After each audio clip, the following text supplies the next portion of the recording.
Hello दोस्तों, मेरा नाम विश्वजीत और आप लोगों को विश्वजीत मन्ना चैनल में फिर से स्वागत है। दोस्तों, आज मेरे पास एक मोबाइल आया है जो है Redmi Note 9 Pro Max। इसमें यह प्रॉब्लम था कि एमआई लोगो पे आके अटक जाता था, नहीं तो रीस्टार्ट होता था। और उसके बाद में जो है ना, कभी कभी क्या है ना, चार्जिंग परसेंटेज कभी कम दिखाना, कभी ज़्यादा दिखाना। समझ लीजिए हम चार्ज पे लगा रहे हैं तो कभी 40% दिखा रहा है, जैसे ऑन करने जा रहे हैं तो ज़ीरो, मतलब चार्ज नहीं है, इस तरीके का शो कर रहा है। तो दोस्तों, स्टार्टिंग मैंने सोचा था कि शायद ये कहीं हार्डवेयर का इशू हो सकता है, सीपीयू, ईएमएमसी, सॉफ्टवेयर, कुछ भी प्रॉब्लम हो सकता है। दोस्तों, कोई सा भी प्रॉब्लम अगर आया है आपके पास, उसको सॉल्व करने के लिए एक ही तरीका है, कस्टमर ही उसका सॉल्यूशन है। क्योंकि कस्टमर ही मोबाइल यूज़ करता है, तो उसी को पता, उसके बातों से पता लग जाता है कि इसमें एक्चुअल में क्या प्रॉब्लम है और कहाँ से, किसके ऊपर काम करने से हमारा टाइम भी बचेगा, जो मोबाइल बनने का भी चांस रहेगा। कस्टमर का कहना था कि वो चलते चलते ही बंद हो गया।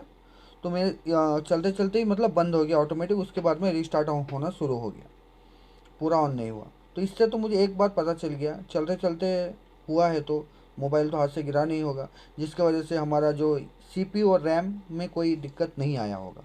क्योंकि फ़ोन अगर हाथ से गिरेगा तभी जाके सीपीयू और रैम में या हार्डवेयर में कुछ इशू आएगा। चलते चलते हुआ तो 100% सॉफ्टवेयर का इशू था, मैंने सोचा।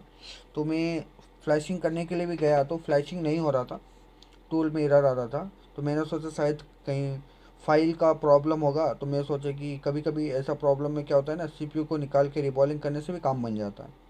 नहीं तो हम ईएमएमसी को निकाल के रिप्रोग्रामिंग करके भी अगर उसको करते हैं तो उससे भी काम बन जाता है।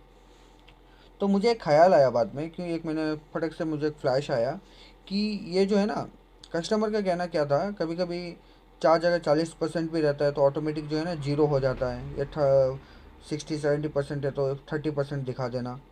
तो इससे ये पता चलता है कि इसमें एक दूसरा इश्यू है, ये सॉफ्टवेयर से भी प्रॉब्लम नहीं है। एक्चुअली कस्टमर ने ऑलरेडी कहीं पे दिया था, उन्होंने शायद हार्ड रीसेट या फ्लैशिंग कुछ किया होगा, फिर भी वही इशू है, प्रॉब्लम सॉल्व नहीं हुआ। कस्टमर को उन्होंने दे दिया था कि सही हो गया बोल के, कस्टमर लेके आ गए, एक दिन के बाद, एक दिन भी नहीं, सुबह शाम को लेके आए हैं, फिर नेक्स्ट दिन सेम प्रॉब्लम, तो बाद में हमारे पास आया। दोस्तों, हमारे काम में क्या है ना, सबसे बड़ी बात है कि प्रॉब्लम को फाइंड करना। सोल्यूशन तो बहुत ही आराम है, सोल्यूशन तो आपको मिल जाएगा, अगर आपको पता चल जाता है इसका पावर ऐसे में दिक्कत है, तो पावर ऐसे नहीं मिला तो बात अलग है, मिल गया तो निकाल के लगा देंगे। तो सबसे पहले दोस्त मैं आपको दिखाना चाहूँगा कि इसमें एक्चुअल में प्रॉब्लम क्या होता था, जिससे आपको समझ में आएगा, है ना। तो मैं आपको यहाँ पे दिखाना चाहूँगा। देखिए, जब मेरे पास स्टार्टिंग का जब फ़ोन आया था तब इस तरीके का ये लोगो पे आके अटका हुआ था। अभी आप इसको सारा दिन भर भी रख देते तो ये लोगों पे ही अटका रहता, नहीं तो फ़ोन क्या होता, रीस्टार्ट होता। ये जैसे लोगों पे कुछ टाइम तक रहता, 3 मिनट 4 मिनट तक लोगों पे रहता, फिर जो है रीस्टार्ट हो जाता फ़ोन, फिर से लोगों पे आके रुक जाता। और कभी कभी क्या है, अगर वो फ़ोन अगर जैसे रीस्टार्ट होते होते बंद हो गया, फिर आप अगर 10 मिनट चार्ज पे लगा दो तो क्या होता है, 10 मिनट आधा घंटा भी चार्ज लगाओ, चार्ज इंक्रीज़ भी नहीं होगा, जहाँ जीरो पे ही रहेगा चार्जिंग। तो दोस्तों, अभी सोल्यूशन पे आते हैं, ठीक है। दोस्तों, आसान से सोल्यूशन है, ज़्यादा हार्ड नहीं है, क्योंकि यहाँ पर सिर्फ हमको समझने का टाइम लगता है कि एक्चुअल में क्या है। मैं नहीं तो चुपके चुपके इसके ऊपर में अभी सीपीयू निकाल के रिबॉलिंग करने वाला था, तो मैं सोचा एक बार इसको ट्राई करके देख लेते हैं तो क्या जाता है। 2 मिनट का काम है ना। तो दोस्तों, आपको कुछ भी नहीं करना है, सिंपली जो है ना, इसका बैटरी जो है ना, बैटरी आपको क्या करना है, बैटरी का स्ट्रिप निकालना है, एक जंपर कर देना है बस। इसका एक कॉइल रहता है, कॉइल बोल रहा हूँ, डाइवर्ट रहता है, डाइवर्ट जैसा ही है। उसको आपको निकाल भी सकते हैं, चेंज करने से अच्छा शॉर्ट कर दो, 2 मिनट का काम है। शॉर्ट करने से ही जो प्रॉब्लम सॉल्व हो जाएगा आपका। क्योंकि मेरे को इसके लिए शॉर्ट करना पड़ा कि मुझे ऐसा लगा, क्योंकि कस्टमर नहीं, मैंने खुद देखा, एक आधा घंटा चार्ज रखने के बाद में भी चार्जिंग इंक्रीज़ नहीं हुआ, मगर यहाँ पे शो तो कर रहा था 1.8 1.6 तक एम्पेयर ले रहा था। मगर बैटरी में 1% भी चार्ज नहीं चढ़ा। वो कॉइल के एक्चुअल में जो बैटरी में लगा रहता है, ज़्यादा दिन हो जाने की वजह से क्या होता है ना, बैटरी का जो कॉइल वो प्रॉपर से सेंस नहीं कर पाता कि बैटरी में चार्ज हो रहा है या नहीं हो रहा है, कितना परसेंट है या नहीं है। इंडिकेशन बैटरी का शो नहीं करता, मदरबोर्ड का नहीं। उससे यही प्रॉब्लम है। तो दोस्तों, 2 मिनट लगता है एक जंपर करने के लिए, क्या जाता है, जंपर करके देख लो, नहीं हो गया तो बाद में सीपीयू निकालो, ईएमएम से निकालना है ईएमएम से निकालो, प्रोग्रामिंग करना है प्रोग्रामिंग करो, है ना। एक जंपर करने में ज़्यादा टाइम तो लगेगा नहीं। और ये मैं कम से कम एक 95% फ़ोनों में मैं करके भी देख चुका हूँ, सक्सेस हुआ है। 95 में से कम एक 90% तो सक्सेस हुआ है। बाद बाकी जो है इशू बोल सकते हैं कि EMMC से है, CPU से भी हुआ है, सॉफ्टवेयर के वजह से भी हुआ है काफ़ी सारा फ़ोन। ठीक है, मगर ये 2 मिनट का काम है, 2 मिनट का भी नहीं, 1 मिनट का काम है। आपको सिर्फ एक जंपर करना है, रजिस्टर पर शॉर्ट करके देखना। अगर नहीं तो आपके पास कोई नया बैटरी होगा तो वो नया बैटरी लगा के डाल सकते हैं, है ना। उससे भी आपको पता चल जाएगा एग्जैक्ट में इसमें क्या प्रॉब्लम है। तो खाली समझने का ही फ़र्क है इसमें दोस्तों, और कुछ नहीं। तो आपको सिंपल एक जंपर कर लेना है। जंपर करने के बाद में आपको देखना है कि फ़ोन आपका पूरी तरीके से ऑन होता है या नहीं होता। अगर ऑन हो गया तो अच्छी बात है, अगर नहीं होता तो फ्लैशिंग कीजिए। ठीक है, फ्लैशिंग कीजिए, नहीं तो CPU निकालिए, CPU को रिबॉलिंग कीजिए, रिबॉलिंग करके लगाइए। CPU से भी अगर सेम कंडीशन है तो EMMC को निकाल के उसका पार्टीशन को फॉर्मेट करके रीपार्टीशन कीजिए, हो जाएगा। अभी आप अगर स्टार्टिंग में अगर आप फ्लैशिंग करने जाओगे तो ऑनलाइन फ्लैशिंग करने अगर गए तो भी रेडमी नोट 9 प्रो मैक्स मेरे ख्याल से एक 500 400 तो लेगा ही ऑनलाइन में, कोई भी फ्लैशिंग करने जाएगा तो।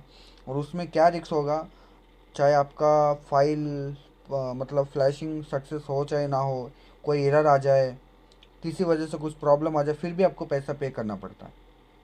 तो इससे अच्छा 2 मिनट निकाल के एक जंपर ही कर लो, हो गए तो अच्छी बात है। नहीं हुआ तो बाद बाकी काम करना ही है। ऐसे भी तो मोबाइल खोलना है, खोल ही दिए हैं तो एक जंपर करने में क्या जाता है ना। तो दोस्तों मैं इतना बात इसके लिए बोल रहा हूँ क्योंकि मैं भी इसमें CPU ही निकालने वाला था। मुझे भी समझ में नहीं आया स्टार्टिंग में, काम ज़्यादा रहने के कारण मैं ज़्यादा ध्यान नहीं दिया। तो आसान से ये CPU निकालेंगे, रिवॉल्विंग करेंगे, लगा देंगे, हो जाएगा और क्या। मैंने यही सोचा था, CPU नहीं होगा तो बाद में फिर EMMC निकालेंगे। तो यहाँ पे देख सकते हैं हमने जंपर करने के बाद में फ़ोन को रीफिटिंग कर दिया। रीफिटिंग करने के बाद में देखिए फ़ोन जो है अभी कितना जल्दी जल्दी मोबाइल जो है ऑन हो जाएगा। पहले क्या होता था, बहुत लेट में ऑन होता था। अभी देखिए यहाँ पे बोट भी ले लिया। तो सिर्फ वो एक जंपर का ही इशू था और कुछ भी नहीं। तो दोस्तों मैं उम्मीद करूँगा इस वीडियो में आपको कुछ ना कुछ तो सीखने के लिए मिला होगा। अगर आपके पास रेडमी नोट 9 हो, नोट 9 प्रो हो, नोट 9 प्रो मैक्स हो, या कोई सा भी मॉडल हो, रेडमी बोल के नहीं, अगर इस तरीके का इशू आता है, हैंग ऑन लोगो पे आ जाता है, हैंग ऑन लोगो पे आ गया तो भी एक बार ट्राई करके देख सकते हैं, कुछ भी नहीं जाता। ठीक है, अगर रीस्टार्ट होता है तो आपको ट्राई डेफिनेटली करना है। चार्जिंग एरर, मेन तो चार्जिंग इशू। जैसे ही समझ लीजिए बैटरी में चार्ज है, फिर भी हम चार्जिंग लगाते हैं तो चार्जिंग नहीं है जैसा दिखाता है ना, सिंबल आता है। उस टाइम में आपको ये डेफिनेटली जंपर करना ही है। हैंग ऑन लोगो कुछ हो गया तो उसमें फिर दूसरा रियलमी फ़ोनों में मत करने जाए क्योंकि उसमें ज़्यादा से ज़्यादा हैंग ऑन लोगो का इशू आता है। बैटरी इशू उतना कम ही है। वीवो, ओप्पो, ये रेडमी, MI, ये सब फ़ोन में आप करके देख सकते हैं। हॉनर, ये सब फ़ोन में आप चाहे तो ट्राई करके देख सकते हैं। तो दोस्तों अगर आपने यहाँ तक वीडियो को पूरा देख ही लिया है तो प्लीज़ वीडियो को लाइक कर दें, शेयर कर दें। अगर चैनल पर नए हैं तो चैनल को सब्सक्राइब कर दें। फिर मिलेंगे और एक नए वीडियो पे। तब तक के लिए वीडियो देखने के लिए बहुत बहुत धन्यवाद। और इसमें क्या है, फ़ोन तो पूरी तरीके से ऑन हो चुका है। फ़ोन में अभी खाली पैटर्न लॉक लगा हुआ है, तो कस्टमर को पैटर्न लॉक पता ही है क्योंकि इसके ऊपर लिखा भी हुआ है, कस्टमर ने लिख के ही रखा है। तो वो पैटर्न लॉक FRP हटा देगा तो हो ही जाएगा काम।